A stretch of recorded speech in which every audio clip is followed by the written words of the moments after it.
everyone. So I'm so glad you guys are finally again back in my bed.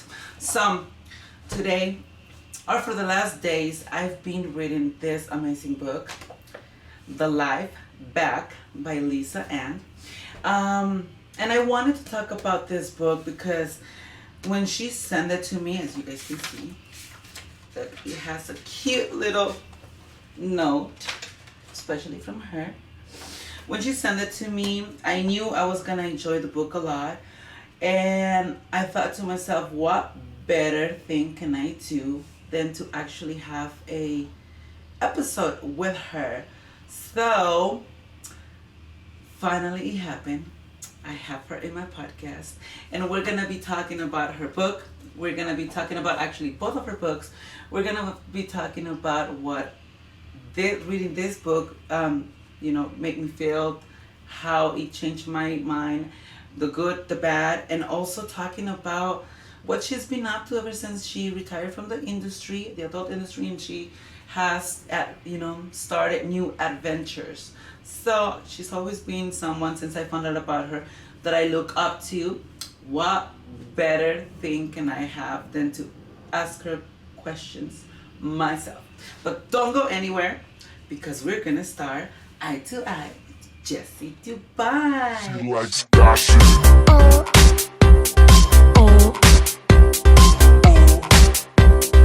She likes dashing.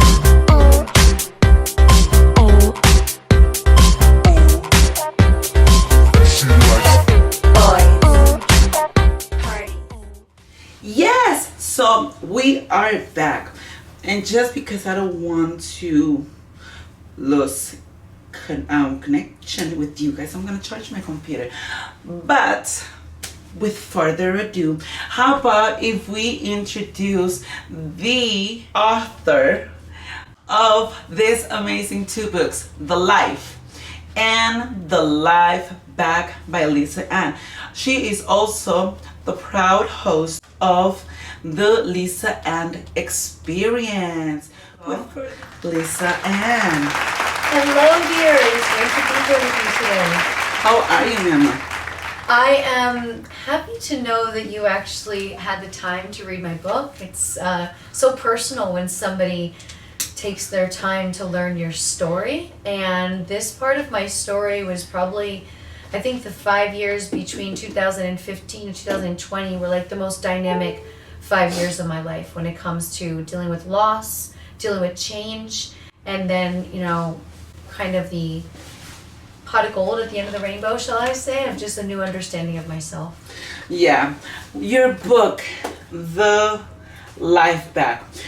As you can tell, I have a bunch of little notes. See, you guys can see the little notes. I love it. Throughout my book, because there was a few things that, as I was reading it,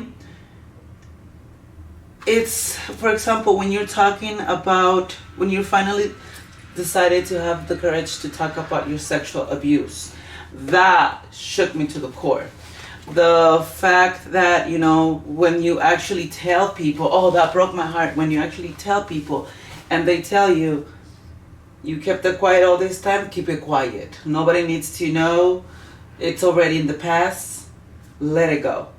When I was reading that, in my heart, I was like, no, you, and I'm sorry, no, because we know who this person said this to you. In my mind, I was like, no, you bitch. It didn't happen back then. It's not back then. It's here still. It's in my head. It's in my heart. You might think that it's in the past, but it's not. It's here. And it's until you spoke about it, I understand how painful it was. But how liberating was it for you to actually speak out? It was really cathartic because it was a missing link in my story. And so by me not telling it in my first book, The Life, and not being, that let me know that not only did I not put it on paper, obviously I wasn't ready to face it. And by living in this place of denial, if you read my book, you'll understand, by trying to keep some sort of semblance of a family life together, was very much hanging on me burying this under the carpet and acting like it never happened and never dealing with it. And so I lived in this place of denial myself. And when I decided, once it had gotten out because somebody I had told, I shared my secret with someone. You know, I never even shared it with my husband. I was married and he didn't know. I was really holding it back, and once it got out and I had to face it on social media, I was like, oh my gosh, I didn't realize how in denial I still am, how I have to face this and I have to process it and I have to let it go. And the only way to really let it go, like, yes, it's in the past, but understand how it affected you. Understand how it made me devalue sex for a very long time of my life. It was currency. It wasn't special. Anymore. Right. I totally understand. It wasn't. It's like once it's taken from you and you don't have the choice to give it, it becomes different for you than other people. And it's hard to explain that to people, but it's so real. And a therapist said it to me. She said, well, you know, once you don't have the choice of how you share it, then you can just share it more freely than other people because it doesn't have that same. And it took me to facing it to now have a greater value on it. And it's funny because now I'm sexually fussier than I've ever been in my entire life. Now, I'm so glad that I lived the life that I did and that I had these things, but you know, I was talking with friends of mine about stories from years ago in Vegas when they'd know I'd just be in the bathroom fucking the busboy, the young hot busboy, you know what I mean? You're just like me! And now I'm at this point where it's like, I'm sexually satisfied with what I've already experienced, so I do want to have some sort of connection with the person. We don't have to be in a serious relationship, but I want to like them. Before I didn't even care if I liked them. As long as the dick was good, Hot young that's guy. all I cared. That's all I wanted. Yeah, that was all I wanted. So it's made me change. I've evolved to a better understanding and probably have more self-respect than I ever had, in a sense where I feel it is valuable to share myself with somebody, and that when I want to do it, it means so much more because I'm not just doing it as an action. It was almost a form of communication for a long period of my life, being in the business, all of the things that I was doing. But holy shit, I'm going to be 50 in less than 2 months. Like, it's time to evolve to what really brings me the purest form of love and affection and intimacy. And that right now is my friendships, my girlfriends, the friendships that I've had for years. And I'm feeling this thing where they're so amplified special to me now because maybe I didn't make as much time because I was passively trying to fill that void with all of these random people and random things. But it was hard to write, and when I was considering writing my truth in the second book and sharing the pain of my family and everything, I thought about how many people had come to me and asked me my opinion on things because they knew I had a life experience, but yet they still thought I couldn't relate to them. And I wanted them to know that I can relate. It's not an alone feeling to know that I've been sexually abused. It's a very common thing in the U.S. It's a very common thing. Everywhere. So the more we talk about it, and the more we show young women, young men, you know, that we're okay, and that we've learned to process it, and we have people around us that love us, that we know, we know what was wrong, and we know how to deal with it. I think it's really important because we all have to forgive. You know, there's a sense where you just have to forgive, like that. Okay, I have to forgive this situation to be able to let it go, but yet I want to discuss how it impacted my life. I'm not just forgiving and forgetting like people wanted me to do for so many years. I'm actually observing the choices that I made because of a choice that was made for me. I feel you when you say that the choice was made for you. That's not to take it away from you, but I familiarize myself with you 100% because that's why I became an escort, a sex worker, a call girl, a porn star, whatever you want to call it. Because when I was molested, I cannot say I was raped because I wasn't. I was never forced to. But I was, groomed into. I was like, we were too young to know what we were doing. Told, like, it's okay, no one's gonna know. And if you tell anyone, you're in trouble. Who's gonna believe me or you? So I kept it to myself, and that's when I found out, wait, I kind of like this. Sure, I liked it, just like I like it now.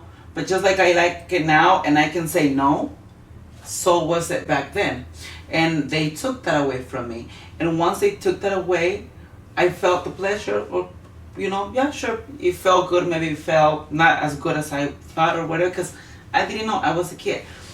But that made me very promiscuous, because that was the one time that I felt well, my dad doesn't pay attention to me. My mom doesn't pay attention to me. My siblings, I'm always Sure. fighting with them. This person, it's there for me, is listening to me, and now it's touching me. And to call It's it crazy, intimacy. but it's like I got the intimacy that I was lacking from so much of my life. other family. Yeah. This person was giving it to me, so therefore I thought it was okay, and I kept doing it more and more. And then from my cousin we jumped into my neighbor, and then from my neighbor we jump into the guy that delivers the freaking gas, and then the trash man, and then so on and so forth. That when I literally was 15 years old, I think I had already had sex with more than 40 to 50 men, obviously at that moment. And for me it was a goal. It was like goals. It was like I achieved this. Like when I walk down memory lane in my hometown, when I'm like, see, like behind that library I got fucked, and then on the other side I was looking at these two guys, like I was counting them as my trophies. Sure. And so, like I told you in your podcast, I was having this conversation just like we're having now, and then it hit me. Wait, I was molested. I was groomed. What I thought it was okay, it wasn't, because now I'm having the same feelings that you're having. That I get more pleasure from intimacy. From, like right now, I don't want to find a guy because I'm married. I don't want to find a guy that just wants to have sex with Right. me. That just wants to be there. I love going to dates with my husband. I love Watching TV watching together, TV cooking together, together. watching him do his homework as he just rubs my leg, Yeah. but he's like, still. In your That's presence. all I In your need. presence, yep. I've had so many dicks, and none of those dicks have ever made me feel like this. And Right. to be honest, nobody. Now that I actually getting myself into playing with toys, I can literally say, nobody has ever fucked me better than I fuck myself. Nobody till this date. And this that also helped me familiarize with what you're saying. It's all internal. Yeah. We were looking for all this, filling this void that we had, Yeah. but we were looking in the wrong stores. We were looking for makeup in the freaking Home Depot store. That's how messed up we were. Finally, we found out that what we really want is to be loved just like we love each other. And love doesn't always have to do with sex, because someone once told me this. There's kinds of love to kinds of love.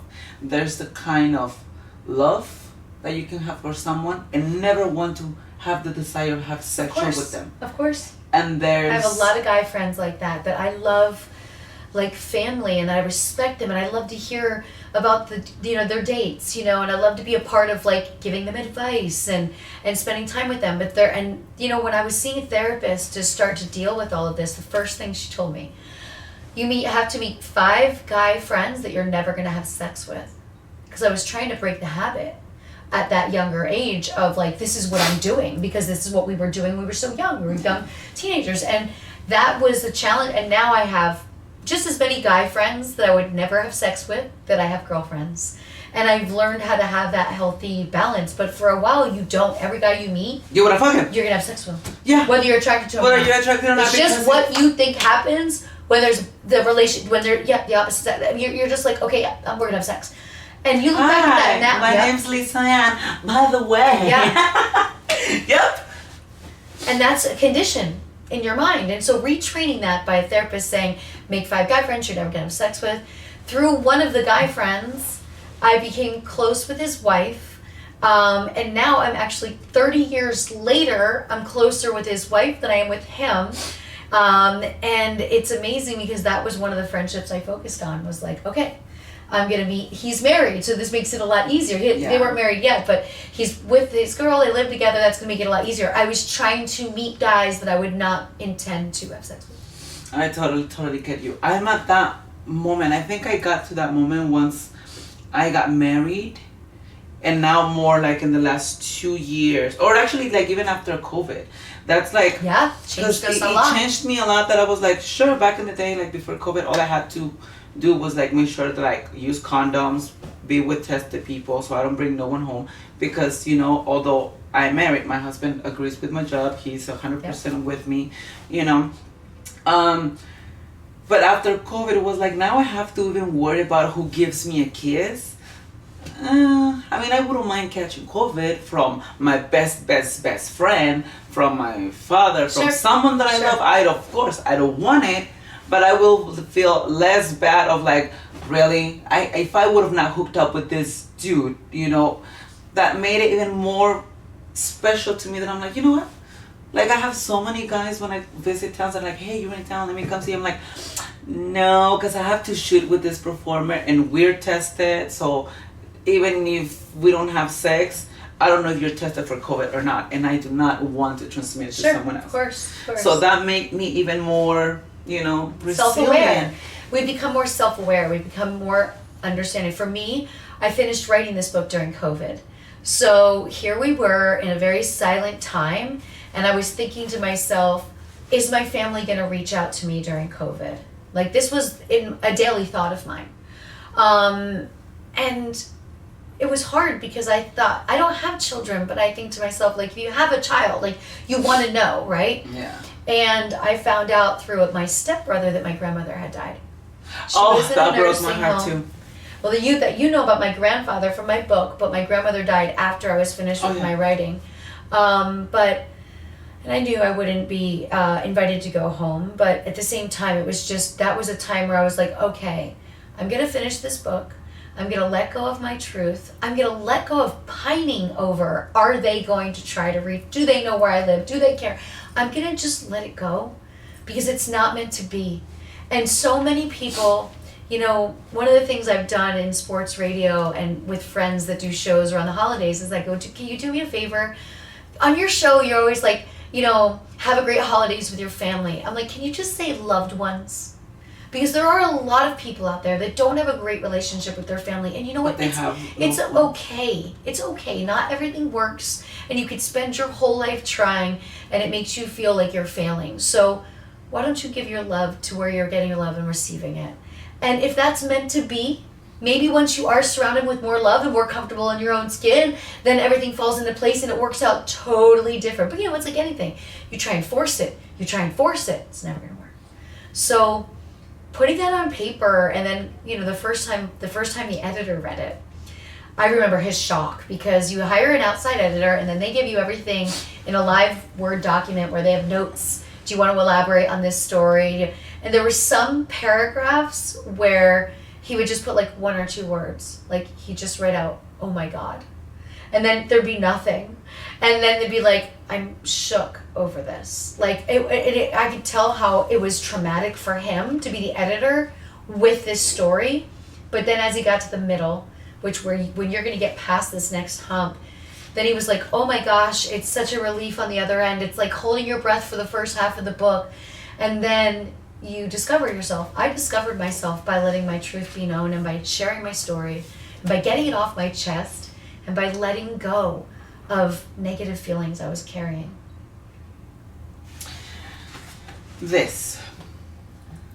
That day I asked myself, is that reason enough for them to cut me off their life? How will it be?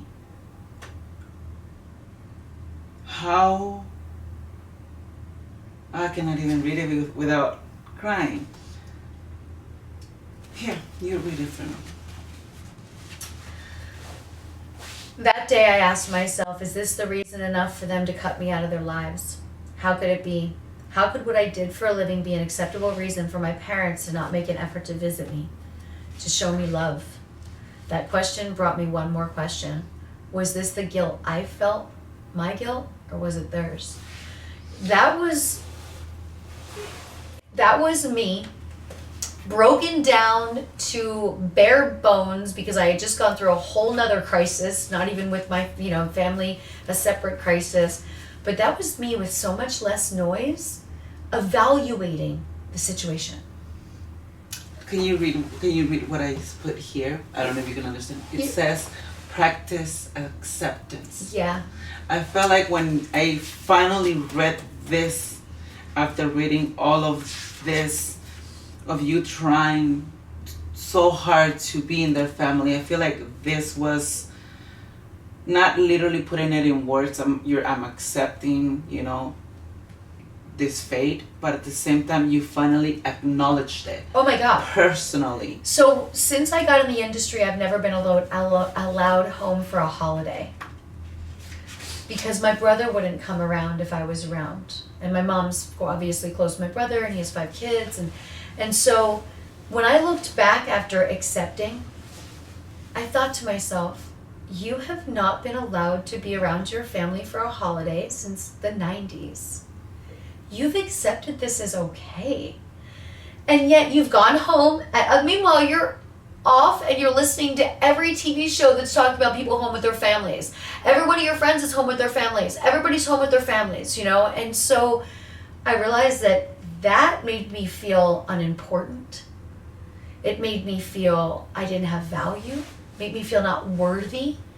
And by accepting those things, instead of just accepting the truth, I made myself feel that I was left worth. It was years of my life that I just accepted somebody saying, at any time my mom could have said to my brother, no, it's not going to be like that. You'll both be here, or you won't, but she gets to come, or every other holiday, like a divorce, whatever. But I let myself accept my own guilt for being in the business as the reason, and really, you're a parent. You chose to be a parent.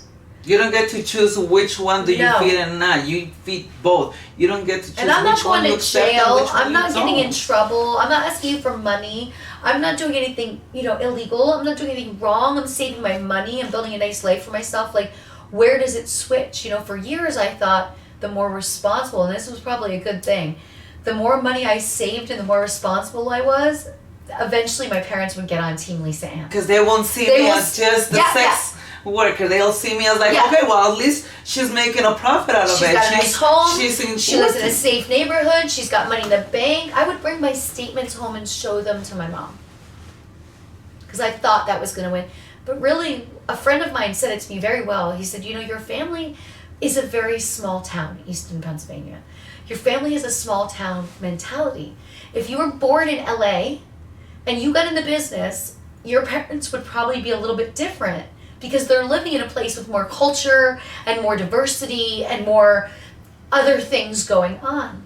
But all my odds were against me coming from that small, isolated little town of people that don't really see the outside world. For them today, it's still... It's 1975. Exactly. Yeah. So that was another thing that, made me understand your family. Because as I was reading this book, I was like, oh my God, how could they? Why? And you don't be so dumb. Don't put up with that. But then, like you said, it reminded me of different cultures. Yeah. Different. 5 years can be completely different for one person than to another.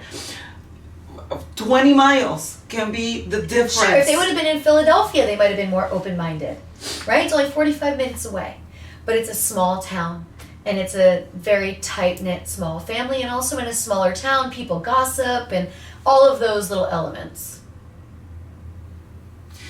I wrote this. Family is the biggest pain in the ass, or it can be your greatest joy. Very true. Very, very true. It's just like a relationship, right? But luckily, I've been able to establish myself in a relationship with a family that was my neighbors in California. And they treat me like a family. Yeah. And their daughter is my best friend, my assistant. She's like a sister to me. And when I go back to visit, I stay with them. And staying in a house is so different because it feels like home to me. I lived right next door. And there's some things that I left behind, like trinkets and things in the house from my house. And I see them, and it's the first time I go somewhere, and I actually feel like I'm going home. Because when I went home to visit my parents, my mom at one point, you probably read, removed all of the photos of me from her But house. your father didn't. Like I was dead. My dad, like a good Italian man, had the shrine.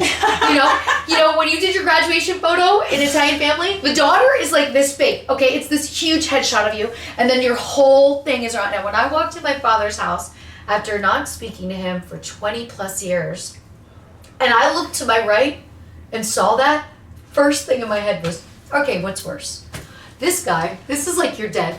But your mom, who you actually see, who you actually make an effort to visit. I was living in New York City in an apartment and still in my home in LA. And I would take the bus home to Easton all the time because it was an hour and 10-minute ride, $30 round trip, easy trip. Peasy. And so my grandfather was in a nursing home, Peggy was in a nursing home. And so I got to spend their last couple years alive with them on the regular, getting to go home. But here I was, you think, wow, he has all of these photos and he hasn't reached out to me once. Like, what a bizarro world I lived in. Bizarro. Yeah. Like, why will you have this, like, you're like, you have this, this wall looking like a shrine, like, you're venerating me, like, you miss me, but here you are not reaching Never out. called. But for what I read in your book, your dad is dealing with alcoholism Yes. from many, many years. My whole life, yes. Your whole life. So that I understood on him because just like, mental illness, alcoholism is an illness, it's something that at one point drug addicts, alcoholics cannot control even if they try. Like their system fails on them, their brain fails on them, that the best thing that they can do is go back. And to when the I was alcohol. going to school, Moms Against Drunk Drivers, MAD, they would come into our school and speak. And I literally believed for a long time that if I drank once, I was going to be an alcoholic too, because they taught us it was hereditary. And I knew my dad was an alcoholic as a young girl, right? You learn about drinking and driving, and you realize your dad's been drinking and driving with you in the car, and he couldn't exist without it. It was just his normal. So he was telling his own story to himself. It was easy for him to mask things, but when I was going through this very dark time, and I left the industry, and then this with my family, I didn't allow myself to drink for 2 full years. And I'm really glad I made that decision, because I'll smoke weed and do this, right? But I knew alcohol is a depressant. I knew I had a very good chance of just going bottle to bottle to bottle with wine. And when I do drink and I get a hangover, I get very anxious. I get depressed. I think it's my own guilt because I can't go to the gym. It just doesn't work well for me. Alcohol, when I go with my friends, they know I'm having one drink and then a club soda. It gets They'll too high text and me. then he They'll trusts text you. me and they'll be like, "You want to go out for club soda tonight?" They all make fun of me, but I can stay out longer if I don't drink alcohol too, and then I can still get up the next day. So I didn't drink for that time because of my dad, because of being able to see what potentially could happen to me in a dark time. And I'm glad I made that decision. I think it's important for people to know their limits. Hey, this might not be the last tragedy of my life, right? But I know the rules that I'll set in place. I still worked out every day. I cooked all my own food. I learned new recipes. I found things to do at home that were allowing me not to deal with other people until I got my bearings and feet felt on the ground, and to be thinking all the time. I needed to face this acceptance you wrote about. I needed to tell myself on a regular basis, you've told yourself this story for almost 30 fucking years. Now you need to tell yourself the truth. Truth. And every day you need to own your truth, and then look at how well you've done with all odds against you. And be grateful, live in gratitude. And that's just what I did on Replay. I wrote a gratitude journal every day. I had Post-its all over I'd have a thought of something that I was grateful for, whether it was an experience or a trip or a friend, and I would write it down, because when you're depressed, the most important thing you can do is see the good. See the good. See the light at the end of the tunnel. Focus on something, because if you focus on the negativity You'll that have a you're heart already attack. in, And when you were on my podcast and you told me your story, it affected me in a very heavy way, because I could see the layers of it, because I could relate to how dark it was, how constant it was, how expensive it was, how much unknown there was, how jeopardized your career it was. Everything was going in your mind at all times, and none of it was good. So you had to find a way to get up every day, put your makeup on and feel good about yourself, and do something that made you happy. Whether it was going through clothes, whatever you did, you found a way to pass that time and you got through it. Something to get you motivated. I remember, not that you're bringing back that up, I remember things that motivate me myself. I think those were the times that I worked out the most. Yeah, me too. That I was more active with my dogs. I tell everybody, when I was in my best shape, I was my most depressed. Yes. I'm because I'm in no rush and it feels good, and you know it's the right thing to be doing for your mental health. I worked so much, like I was at the gym for like 3 hours. Yeah, at me too. Points because I Then was I'd like, sit in the sauna, do everything, just I chill. would be like, okay, and I'm like, It was an sets, escape. and I'm like, what am I gonna go do at home?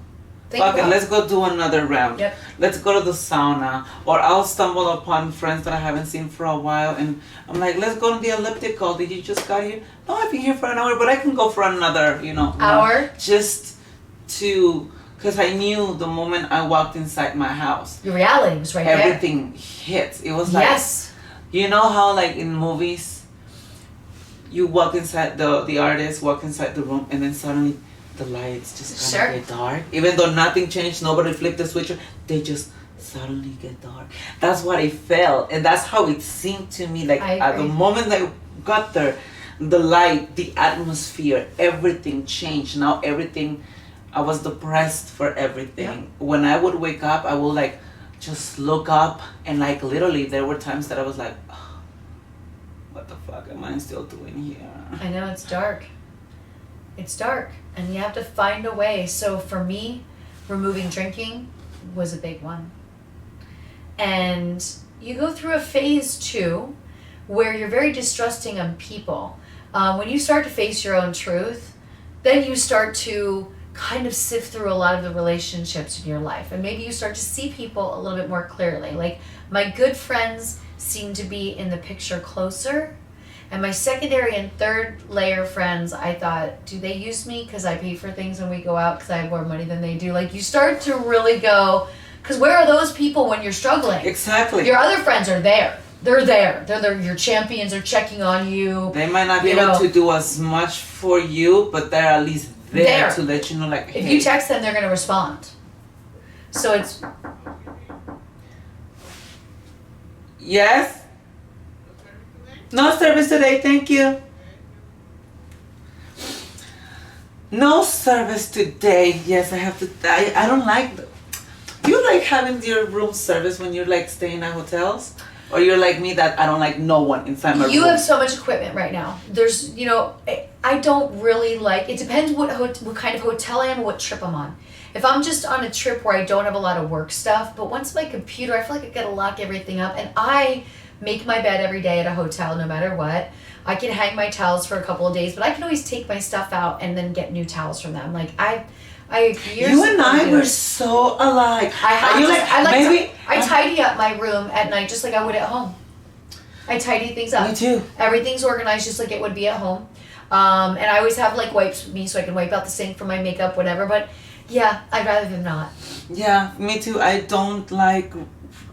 I rarely have. But if I'm on a anybody. vacation where I don't have like a computer and everything else with me, and we're going to the pool, then it's kind of like fun because you're like, okay, I'm gonna come back And everything's clean. Usually when I go on vacations like that, I stay at houses. Okay. But like for me, when I travel in hotels, it's like me too. The moment I wake up, it's like, and I have to get up, go pee, drink some water, and then when I come back, the first thing that I do is shake my sheets, my pillows, and put it away. Because that way, if I feel like going back to bed, I feel like my bed is looking so pretty that I'm like, no, I don't want to mess it up. I'll go do something else. Yeah. My towels the same. I have a little bag of trash. I have the little towels, and I just hand them the dirty ones. Same. Give me the new ones. Same. Maybe I'll let them come in once to vacuum, but most of the time I'm like, can I borrow the vacuum? Yeah. Wait. I'll do it myself. Yeah.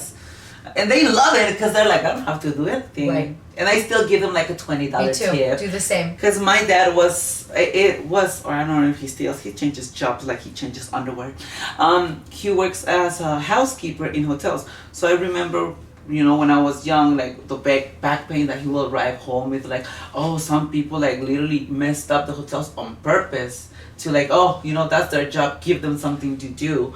And because some of my friends are like that, they're like, mess it up. I'm like, why? Or they'll leave towels on the floor. They just So do it before, all. when I check out, I put all of my dirty towels and everything in the tub.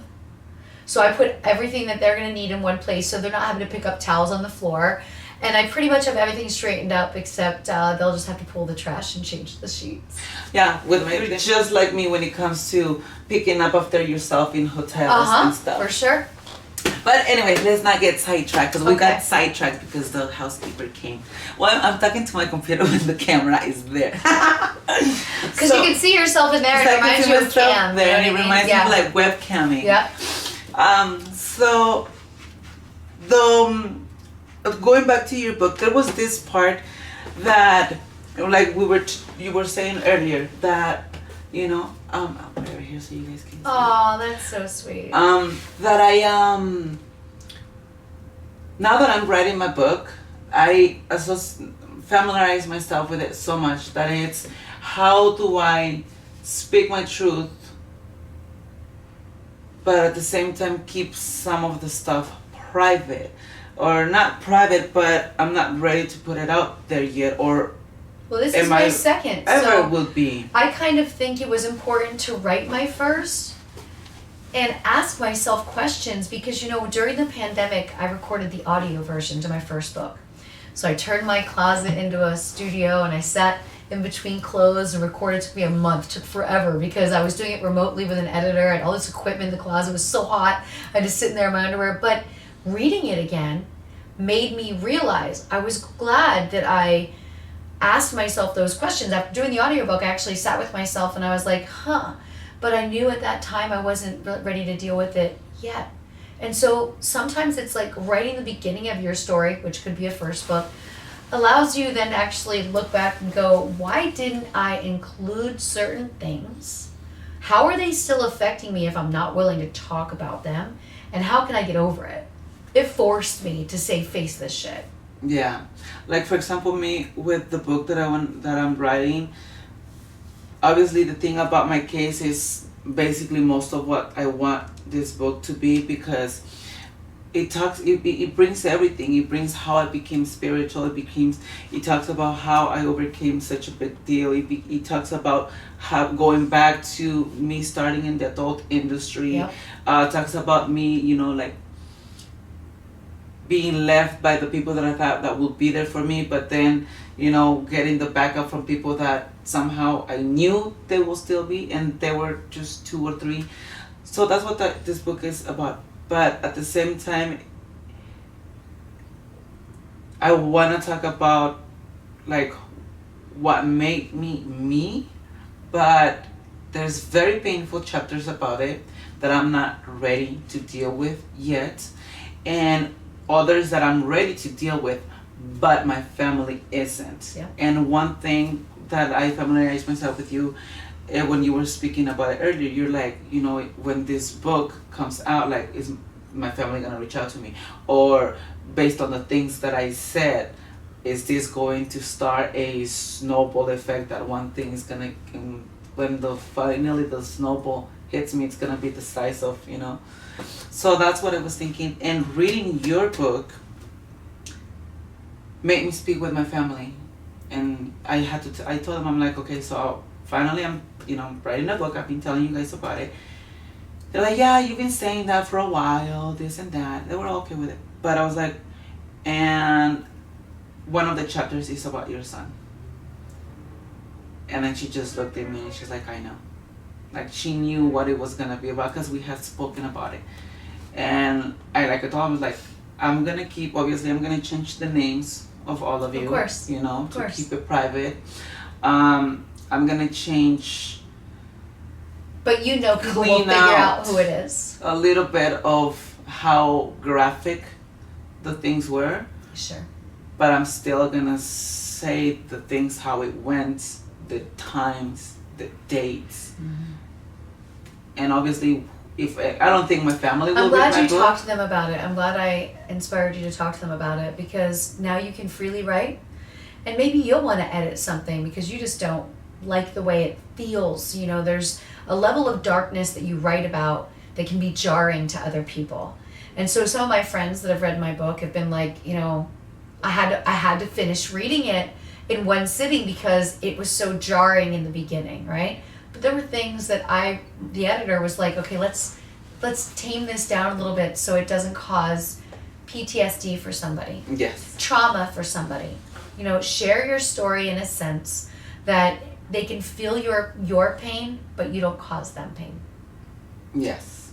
And you did just that because, I mean, I did feel the pain, but that was like just remembering, you know, what I went through, but also as I kept reading, there was like a split of a second that it was like that smack of like, you need to smack yourself sometimes, like feel that little bit of pain to remind yourself that that's good. You're alive. Yep. And look, you survived it. You're alive, exactly. You survived it. Like, doesn't matter how hard it was. Right. You survived it and you're here, you know? And we found a world where we fit in. We could create opportunity for ourselves. We could make money. We could travel. So we found a level of dynamic that I think almost can balance out a little bit of the loss from when we were younger. You know, I love traveling, and I don't know if I would have had a career or been able to travel as much as I've traveled. So there's something that allows me to say, like, okay, so there's this fork in the road, right? And the situation kind of had you take this right turn, you know? But as you went on this windy road, you actually enjoyed the journey. So, like, who knows what it would have been like if I went down the left and I married a guy in my hometown and I already have kids by now that are like 30, you know, all of those, and who knows, like, so we have to find where the elements are that are like, this was strangely meant to be, though it's an obstacle course that we went through and it's not pleasant, but find that silver lining of, because had we gone the other way, most likely we wouldn't be sex workers. Mm-hmm.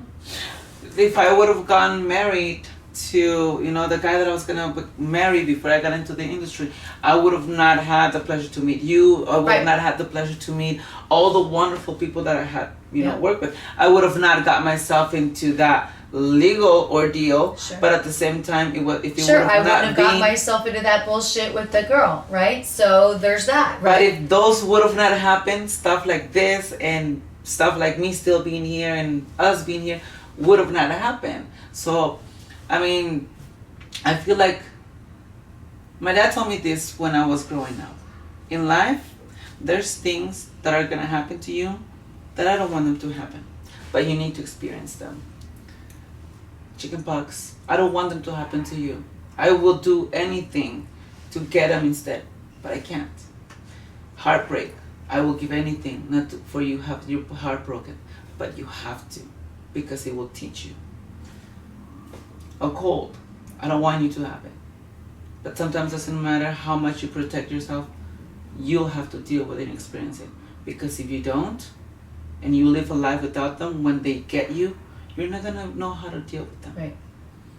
And I remember that every time something hard happens to me, Yep. and I'm like, this is a test, this is This is a meant test, for this is a me. test. So it's- This is this is a something that it test. was How are you meant for me. And now I just say, Deal with it. after all of this, I just say, like, when something does go wrong, I'm like, I'm so unfazed. I'm just like, okay, it's gonna take a little bit more than this to rattle me. Like, same with your court case. Like, after you go through something like that, a lot of things can go wrong, and you're like, it's not a big deal. And everyone else around you is like, oh my gosh, and you're like, really? I got this. It's not a big deal. And it's so it makes you stronger. You feel like you have this armor on you, like a superhero. Like, okay, I endured that. I'm ready.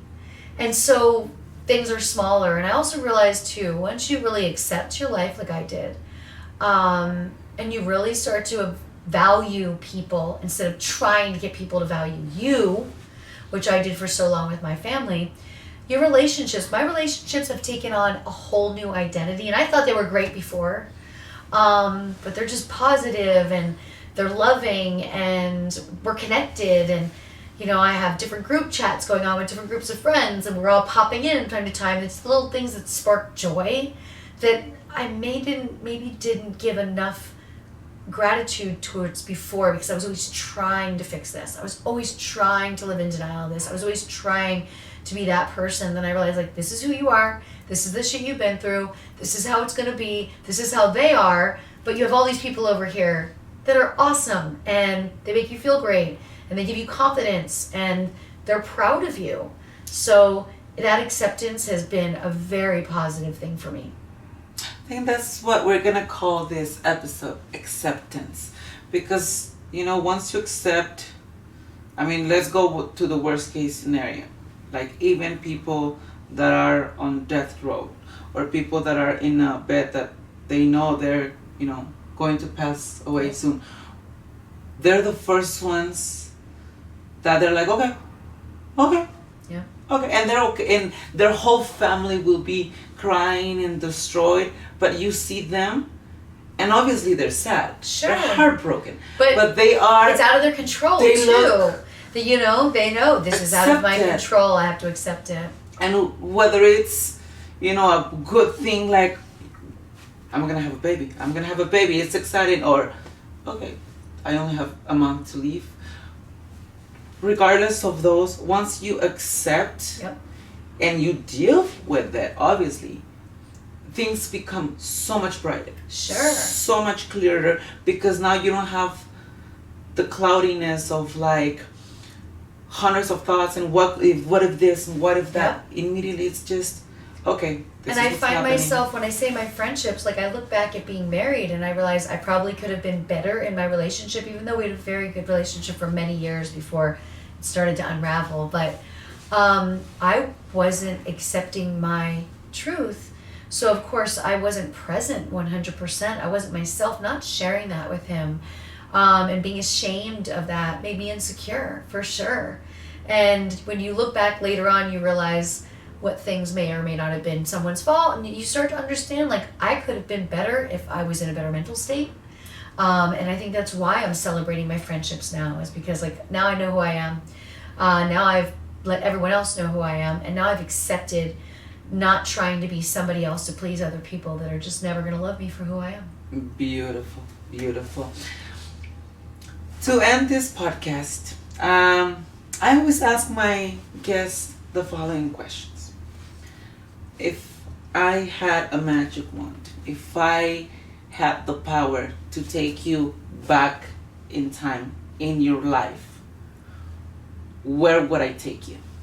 That you could change something, that you could say something to yourself, that you would want to go back and see something. Where would I take you? Could it be somewhere fun? Has to be your land. That's a great question.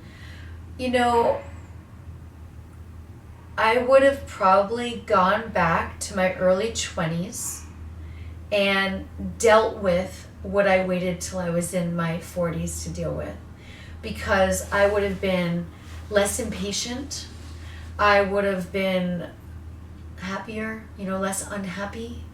I would have felt more satisfied with life. And I wouldn't have used as much energy to try at something that I was never going to win. Nice. If I could take you 20 years into the future, where would you like to see yourself? I would like to see myself free of work, potentially living in Portugal or Italy, where I host the greatest house for all of my friends to come and stay. And pretty much for that to be my life, I'd like to have 3 weeks on where I have guests there. Would love to have a garden for sure. Would love to have some dogs.